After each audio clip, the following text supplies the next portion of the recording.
This video alone will save you tens of thousands of dollars. We're going to talk a little bit about bakery layout, maximizing the holidays. Refrigeration is also extraordinarily expensive. What's going to happen when you're done with your mix? Task switching is an efficiency killer, and organization is critical in all of this. We borrowed around $800,000. If we don't honor those commitments to these banking relationships, we have everything on the line. Our house, our bakery equipment. It's one thing to use other people's money to grow. It's another thing to use other people's money to survive. Why would you take the risk to build, say, $1 million bakery if you don't have $1 million of sales to support it? There is a much higher chance of failure because you have to pay the bills for that space. How do you transfer those sales logically into your production system so that your teams can be organized, that you can buy the right amount of ingredients, perhaps a week before that order is placed? The more you leave up to chance,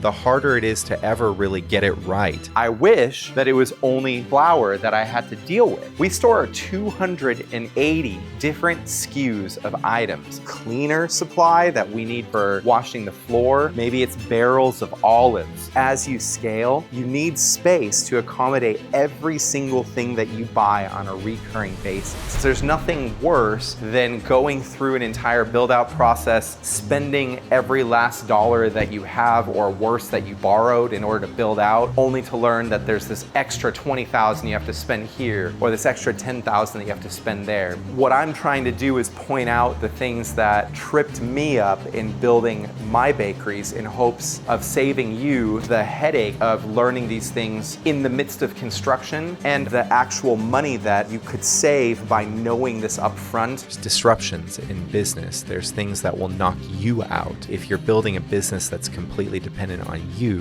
what are you going to do in those moments? Is it just simply shut down? That isn't a viable answer. You should know what your goal is. For us, we're trying to build something that's still going to be around decades from now. Proof has always been about community, grit, and an unwavering belief in doing meaningful work. We continue to receive messages from people around the world who had been following our YouTube channel and starting their own bakery businesses. To date, we've heard of around 500 startup operations getting off the ground, inspired by our story.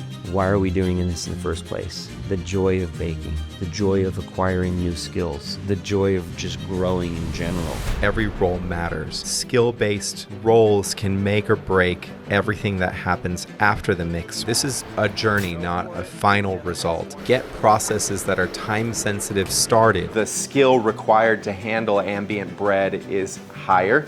Ornamental scoring is going to be next to impossible. Your role in running your business is to keep things in balance. Never putting yourself in a position where one account has so much of your operational bandwidth attached to it. The problem is, proofers cost a lot of money for a very little amount of space, $35,000. Valentine's Day this year was on a Friday. It turned out to be our 6th best ever day. In 1 week, we do more than we did in the entire year 2017. Try to combine your data sources and build good reporting for yourself. Have the right people in the right seats. If you don't, make sure you're not just offering blind grace and expecting different results. We'll train our physical skills. We'll train other things. Mental skills are no different. We just have to practice it.